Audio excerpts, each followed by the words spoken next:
Bienvenidos, comunidad. Soy Eric, y esto que van a escuchar es un relato real enviado por un suscriptor. Hoy hablaremos de noches sin retorno, de pactos antiguos y de una sombra que se posa sobre los árboles. Si te gustan estos relatos, síguenos en Spotify, suscríbete y activa la campana. Ahora sí, apaga las luces, sube el volumen. Estás escuchando Crónicas del Miedo. Las sombras en el huerto. Llegué al pueblo por la tarde, con la ilusión de reencontrarme con Montserrat después de años. Ella me había invitado a una fiesta en un lugar pequeño donde todos se conocían, y yo, entre recuerdos y vino barato, acepté sin pensarlo mucho. Al caer la tarde, la plaza olía a flores y taco frito. Las risas se colaban entre la música y las guitarras. Montserrat me abrazó como quien recupera algo perdido. Sus manos eran cálidas, su risa contagiosa. Caminamos por la feria, comimos, bailamos, y a ratos sentí que el tiempo se estiraba para nosotros, como cuando uno regresa a una casa que no visita desde niño. Pero conforme la noche empujó el color de la plaza, la cara de ella cambió. Empezó a mirar hacia la oscuridad, hacia las sombras que se pegaban a las paredes. Al principio lo tomé como un gesto de timidez, o quizá un recuerdo que le punzaba. No fue sino hasta después, cuando la noche ya pesaba en los hombros de la gente, que su mano se cerró en la mía con fuerza y su voz, que siempre fue calidez, sonó como advertencia. Tenemos que irnos, ahora. Salimos casi corriendo. Las calles estaban medio vacías. Algunos borrachos quedaban rezagados en puertas y bocas de cantina. Ella arrastraba los pies y de vez en cuando volteaba, mirando la sombra de las palmeras y el contorno de los árboles. Yo le pregunté si todo estaba bien y ella no respondió de inmediato. Con una frialdad que me recorrió la espalda, me dijo algo que no esperaba. Desde que anocheció, algo vino a la fiesta. Nos siguió. Está en los árboles. Lo dijo con la convicción de quien nombra una verdad que ha visto más allá de la razón. Yo, médico por formación y escéptico por costumbre, pensé en una broma, en alguien borracho o en el miedo que provoca demasiada cerveza. Sin embargo, su mirada me obligó a callar. Caminamos por un sendero que bordeaba un huerto de mangos y, a lo lejos, la noche olía a tierra mojada y fruta. Fue entonces que, sin advertencia, Montserrat se detuvo y me exigió que mirara hacia arriba. Alzar la vista fue un error que agradecería no haber cometido. Entre las sombras de las copas se movían formas, como cuerpos pequeños y alargados, como figuras que se agarraban de las ramas con manos torcidas. No eran aves comunes, ni monos ni perros en lo alto. Eran siluetas negrísimas con contornos que rompían la lógica. Algunos rostros, apenas visibles por la luna, mostraban bocas abiertas en muecas eternas. Un escalofrío me atravesó entero. El instinto gritó que corriéramos. Montserrat no esperó. Me dijo al oído, con un temblor que le cortaba la voz: no mires atrás. Corre hasta la entrada del pueblo y no te detengas. Si te lo ordeno, no te detengas. Ella llevaba en la mirada la urgencia de quien ha visto morir a otros por no obedecer. Entonces la carrera comenzó. Corrimos con el alma en la boca. El polvo nos pegaba a las piernas y el sudor me quemaba la espalda. Desde la maleza llegaban sonidos que conocen solo los campos cuando alguien los profana. Risas filosas, pasos que no tocaban suelo, un chirrido prolongado que parecía reírse de nuestros pulmones. A mitad de camino sentí algo como un frío que se movía detrás de mí, una respiración que no era humana. Las figuras de los árboles parecían cerrarse, como si el bosque entero quisiera devorarnos. Alcanzamos la entrada del pueblo cuando la última sombra se despegó de los mangos y se disolvió en la noche como humo que regresa al fuego. Montserrat cayó al suelo, temblando, con las manos cubriendo su rostro. Me miró y dijo rendida: Era un guardián. Vino por mí. Me explicó entonces la historia que yo no conocía. Mi amiga, la Montserrat que curaba con hierbas y manos, había heredado en su sangre un don. Su abuela, antes de morir, le había dejado saber cómo coser heridas que no se ven y cómo arrancar el dolor pegado al hueso. Esas curaciones, dijo, molestaron a quienes trabajan en la otra orilla. La magia que se vende en la sombra, la que pacta con voces huecas. Una bruja la sentenció por interferir en labores ajenas. Esa noche, una de ellas envió a un guardián de oscuridad para romperla. Yo escuchaba, intentando que la anatomía del relato encajara con mis dudas científicas, pero la convicción en su voz hizo implosionar mi escepticismo. Si te dijo que no mires atrás, insistió, hazlo. Si te pide que no duermas, no duermas. Obedéceme y vete a tu casa. Esta noche yo protejo, pero cuando me lavas las manos, no hay garantía. Seguí sus indicaciones. Caminé 100 metros que se hicieron kilómetros. Sentí que me seguían. Primero un perro negro que apareció entre las tinieblas, luego un gato de ojos enormes, y al final, una lechuza que se lanzó sobre la vereda, rozando mi cabeza. Cada sonido me parecía un juramento de piel. No miré atrás, aunque mis piernas querían hacerlo. Llegué a mi puerta con las uñas rotas de apretar la manija. Cada hora Montserrat me llamó, y en cada llamada su voz parecía rebanar la noche.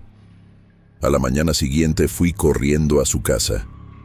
La encontré con las manos manchadas de carbón y sudor, un círculo de velas extinguiéndose a su alrededor. Sacó gallinas negras, huesos que parecían de algo más alto que un animal, y empezó a trazar signos que yo no entendía. Prendió fuego a trozos de madera y entonces vi que en las llamas un cuerpo se alzaba como si de la oscuridad misma hubiese nacido. Cuernos, pezuñas, una mezcla grotesca de cabra y caballo, una figura hecha para romper la forma humana. Montserrat, con la voz rota, me ordenó que la ayudara a mantenerlo. Ella luchó con plegarias y nombres que sonaban a lengua antigua. Sacrificó animales y cantó algo que vibraba en las paredes. Con una violencia que parecía no pertenecer al mundo, logró encerrar algo del demonio dentro de una gallina. El animal corría en la casa con fuerzas que no le eran propias. La sostuve como pude y la metimos en un contenedor. Minutos después, dejó de agitarse y la enterramos en el cerro. Después de la limpia me dio un hueso pequeño y duro. Me dijo que lo llevara siempre conmigo si quería seguir respirando. Pasaron años sin volver a verla. Más tarde, cuando hice prácticas en la sierra, encontré relatos sobre la bruja de los mangos. Bocas que no comen, aves que guardan nombre, niños que despiertan pálidos. Nunca volví a ser el mismo. Dejé de reír fácil, miré más las sombras y aprendí que hay heridas que la ciencia no puede suturar. A veces, de noche, siento el viento que sube desde un huerto y me parece que alguien me observa desde lo alto. A veces, en sueños, veo aquellas figuras colgando entre los mangos como recuerdos que nunca terminan de caer. Si alguna vez te piden que camines bajo un árbol y te prohíben mirar, hazlo. Obedece. Porque hay cosas que el pueblo puede enterrar, pero no disipar por completo. Y si algún día escuchas un alarido que viene desde la copa de un mango, no lo tomes por viento. Corre, no mires atrás. Historia 2. La bruja de la sierra. Llegué a la sierra con la ingenua idea de que la medicina lo explica todo. Era mi primera semana de prácticas y el destino nos llevó a un pueblo aislado, donde el camino de terracería parecía más un recuerdo que una carretera. Los habitantes hablaban poco y miraban con respeto a las montañas que abrazaban la comunidad. Nos asignaron un dispensario humilde, una casa reconvertida con sillas, camillas chirriantes y un botiquín, que había conocido mejores días. Al principio, los casos parecían sencillos: resfriados, heridas, dolores de espalda, pero pronto advertí un patrón que se repetía en las voces y en las miradas. Los pacientes venían pálidos, con náuseas, fiebre intermitente y un miedo que no se explicaba con síntomas físicos. Pesadillas desde que se hace de noche, decían. Una mujer joven, voluntaria local, nos comentó que por esas montañas corrían historias. Una tarde, mientras atendía en la mesa, 2 muchachos entraron agitados. Su hermanito estaba muy mal. Los acompañé hasta su casa en el borde del pueblo, donde las sombras ya empezaban a ganar espacio. El niño estaba tendido en un petate, delirando, con palabras sueltas sobre una que se asoma. Su cuerpo estaba frío. Lo que debía subir, la fiebre, apenas se manifestaba, y sin embargo, su mirada estaba hueca. Me señalaron una ventana. Entre el vidrio y el marco colgaba un trocito de piel negra con plumas. Era grueso, áspero, y al tocarlo parecía no pertenecer a ningún ave conocida. El niño gritó cuando vio las plumas. «Son de la bruja. Mi papá le pegó hace años y se le quedó un pedazo», dijo con voz rota. Guardé aquella evidencia con recelo. La ciencia me pedía muestras, la intuición me pedía alejarme. De regreso a la clínica, pregunté en susurros a los ancianos sobre la bruja. Muchos negaron con rapidez, otros bajaron la voz. Me contaron relatos que, con la costumbre, habían dejado de asustar. Apariciones en forma de ave nocturna, mujeres que cambiaban la textura de la piel y desaparecían al primer rayo de día, niños que no dormían y luego no despertaban. Los relatos coincidían en algo clave. La bruja no siempre se muestra humana, a veces usa el pico o las plumas, y a veces, si la ofendes, deja una marca en la carne. Esa noche, mientras cerrábamos, vi a varios vecinos reunidos en silencio conversando con el rostro tenso. El viento traía un olor a carbón y a frutas podridas que me erizó hasta la nuca. Al primer amanecer dormí mal, pero no fue hasta la madrugada siguiente que la sierra me mostró su cara más brutal. Me despertó el barullo de los cerdos en el corral, chillidos agudos y rasguños desesperados. Salimos corriendo al patio. Los animales corrían desorientados, algunos con heridas limpias donde antes tenían ojos. La tierra estaba salpicada de plumas negras. A lo lejos, entre los matorrales, una figura femenina se movió con una lentitud antinatural. Su piel parecía caer como un vestido ajado y su cabello volaba como paja al viento. Desapareció antes de que pudiera entender si era humana o carcasa de algo más. Esa misma mañana descubrimos varios cerdos mutilados con cortes extrañamente pulcros. La gente murmuró que había sido obra de la bruja. La atmósfera se volvió densa. Los sollozos se mezclaban con los rezos, y por primera vez comprendí que allí la medicina necesitaba algo más que vendas y pastillas. Un día llegaron 2 hombres diciendo que su sobrino había sido raptado. Fuimos al sembradío, entre ocras y frijoles, hasta una brecha que se cerraba en un cerro de arbustos. La casa que hallamos era de adobe y techo de lámina. No tenía puerta. Al entrar, el aire nos golpeó, olor a humo viejo y a cosa podrida. En el centro, sobre un petate, la vi. Era una mujer encorvada, vestida de negro, con un rostro que parecía un cruce entre piel humana y pico. Sostenía a un bebé y con la otra mano blandía una navaja, hurgando la carne como quien desgrana un fruto.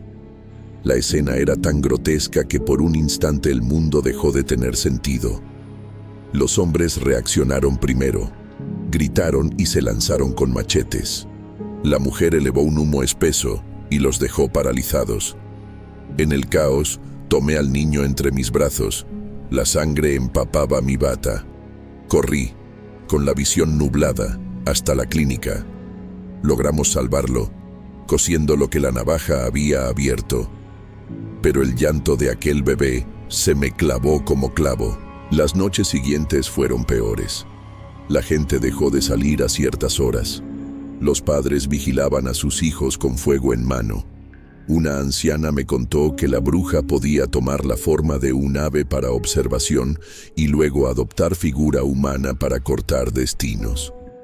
Otra, con ojos vidriosos, aseguró que la primera vez que la vio, ésta se le apareció frente a la ventana y le ofreció un trato.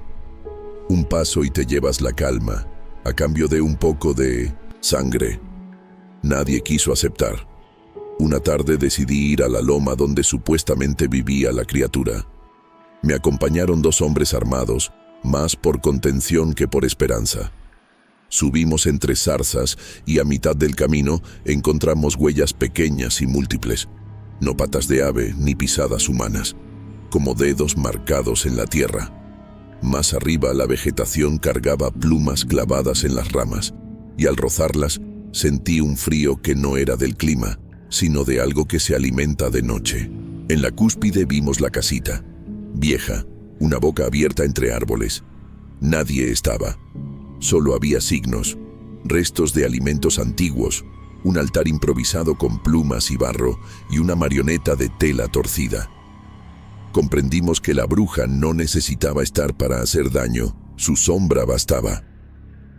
Al bajar, nos enteramos de que esa misma noche otro niño despertó pálido y sin recuerdo. El pueblo reunió a las familias y decidió defenderse. Trampas, hogueras y plegarias repetidas por generaciones. Antes de irme, mientras cerraba la bitácora clínica, noté que muchos casos que parecían médicos hoy tenían raíces en viejas heridas del espíritu. Aprendí a respetar los límites entre la ciencia y la tradición. No volví a aquel sendero, pero a veces, al cerrar los ojos, aún siento plumas rozando mi cara y escucho un silbido lejano que promete cosas imposibles. Si alguna vez te encuentras solo entre la sierra y la noche y ves un brillo negro que se posa en la ventana, no lo desapruebes con palabras. Corre, reúne luz y no le des la espalda. Porque allí donde la bruja pasa, quedan marcas que la ciencia, por sí sola, no puede curar. Historia 3. Los ojos rojos en la milpa. Tenía unos 9 años cuando volví al rancho de mi abuela. Era un sitio apartado, donde la tierra huele a riego y las noches pesan como cobijas húmedas. Mis primos mayores que yo llegaron al día siguiente con la promesa de llevarme por la tarde a la planada. Un campo de maíz rodeado de frutales que, según ellos, parecía otro mundo cuando se ponía el sol. Mi abuela nos dio la bendición antes de salir y repitió su advertencia de siempre. No regresen tarde. Ese lugar no es para niños de noche. Nos reímos, como se ríe quien piensa que la oscuridad solo es falta de luz. No sabíamos que hay noches que son otra cosa. La planada estaba viva. Las milpas altas se mecían despacio y entre los surcos olía a maíz y a guayaba madura. Jugamos a las escondidas, corrimos hasta quedarnos sin aire y recogimos fruta en las orillas. El río quedaba a un lado y allí nos metimos para bajarnos el calor de la tarde. Comimos tanto que el empacho nos hizo reír. Entre broma y broma notamos como el sol se hundió de golpe detrás de los cerros. La primera bocanada de noche nos encontró lejos del camino.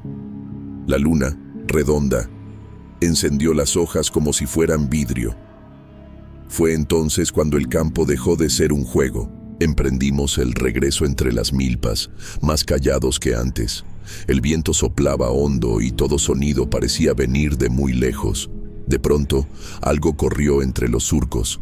Apenas un susurro seco, un crujir de hojas, una sombra que pasó frente a nosotros. Uno de mis primos gritó, «Buenas noches», pensando que sería algún campesino vigilando su terreno. Nadie respondió. El silencio que siguió no fue normal. Era un silencio que pesa, como cuando alguien contiene la respiración. Seguimos andando sin hablar, obligándonos a creer que no era nada. El camino se estrechó, y el maíz, altísimo, nos cerró la vista del cielo. Volteamos los tres al mismo tiempo, como si una sola orden nos hubiera tocado la nuca. Allí estaba, a pocos metros, Parado entre las milpas, nos miraba un perro enorme y desgarbado. No era perro, pero no supimos nombrarlo. Tenía el pelo ralo, el cuerpo flaco y unas costillas que parecían cuchillos. Los ojos, rojos, brillaban como brasas dentro de una cueva. Gruñó bajo, un sonido grave, antiguo, que no parecía salir de garganta humana ni animal. Supe que si daba un paso, ya no habría regreso. El aire olía a tierra vieja y a algo agrio, como sangre seca. ¡Corran!, gritó mi primo mayor. El impulso nos arrebató las piernas. Yo, el más chico, me iba quedando atrás. Los surcos se volvían trampas, las raíces ganchos, las piedras dientes. Detrás de nosotros, el gruñido se hizo más agudo, casi un grito. No eran ladridos, era otra cosa, una voz forzada a parecer animal. Sentí su resuello pegado a mi espalda. Quise voltear, pero algo dentro me lo prohibió. Resbalé, me raspé las rodillas, lloré sin querer y me levanté como pude. «No mires», me gritó mi primo. El maíz crujía a los lados como si algo pesado lo abriera a empujones. Por un segundo creí que ya me alcanzaba. De pronto, el sonido se cortó, como si alguien hubiese cerrado una puerta. El campo quedó inmóvil, salvo nuestras respiraciones quebradas. «Ya no viene», alcancé a decir, y paramos un instante que supo a eternidad. Aceleramos hacia la casa de mi abuela, con los músculos ardiendo y el estómago en el cuello. Ella nos esperaba en el zaguán, de pie, con mi nosdi, la lámpara en alto y los ojos listos para el regaño. Pero cuando vio nuestras caras, se ahogó la furia y solo quedó el susto. «¿Qué vieron?», preguntó sin voz. Hablamos de un perro, de sus ojos, del gruñido. Nos escuchó de principio a fin, y al terminar negó con la cabeza. Eso no era un perro. No explicó mucho, como hacen los viejos que ya han hablado suficiente con la noche. Solo dijo que hay cosas que se levantan en los sembradíos cuando uno llega tarde, y que no todas tienen nombre que se pueda pronunciar en la mesa. Nos prohibió volver a la planada al anochecer. Obedecimos, no por miedo a su regaño, sino porque la memoria del rojo en aquellos ojos se había quedado pegada a los nuestros. Pasaron años y seguí yendo al rancho, pero al caer la tarde la mirada se me iba sola hacia el maizal. A veces, cuando el viento sopla desde el río, todavía escucho el crujir de las hojas como pasos que rodean y esperan, y entiendo la advertencia de mi abuela. Hay lugares que de día son pan y trabajo, y de noche territorio ajeno. Si alguna vez te toca cruzar una milpa con la luna en alto y el corazón apretado, no llames perro a lo que no entiendas. Camina ligero, no mires atrás, y no regreses tarde. Y así, queridos oyentes, llegamos al final de estas historias que nos recuerdan que el miedo acecha incluso en los lugares más cotidianos. Recuerden que cada sombra, cada susurro en la noche, puede guardar secretos que nunca deberíamos desear descubrir. Si estas historias te hicieron estremecer, suscríbete al canal y activa la campanita para no perderte ningún relato. Comparte tus propias experiencias paranormales en los comentarios.